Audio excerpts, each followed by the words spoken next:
தினம் ஒரு தியானம். விசுவாசத்தினாலே நீதிமான் பிழைப்பான். ரோமர் அதிகாரம் 1 வசனம் 17. The righteous will live by faith. கிறிஸ்துவின் சுவிசேஷத்தை குறித்து நான் வெட்கப்படேன்.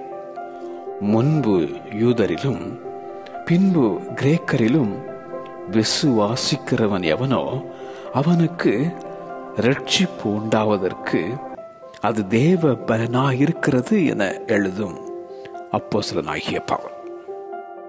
தேவன் தம்முடைய ஒரே பேரான குமாரனை விசுவாசிக்கிறவன் எவனோ அவன் கெட்டு போகாமல் நித்திய ஜீவனை அடையும்படிக்கு அவரை தந்தருளி இவ்வளவாய் உலகத்தில் அன்பு கூர்ந்தார்.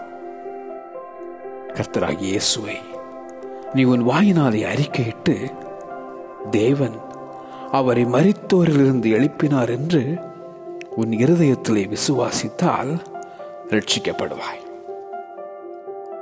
விசுவாசமானது நம்பப்படுகிறவைகளின் உறுதியும் காணப்படாதவைகளின் நிச்சயமாயிருக்கிறது. விசுவாசத்தினாலே நீதிமான் பிழைப்பான். விசுவாசத்தினாலே நீதிமான் பிழைப்பான். ஆமென்.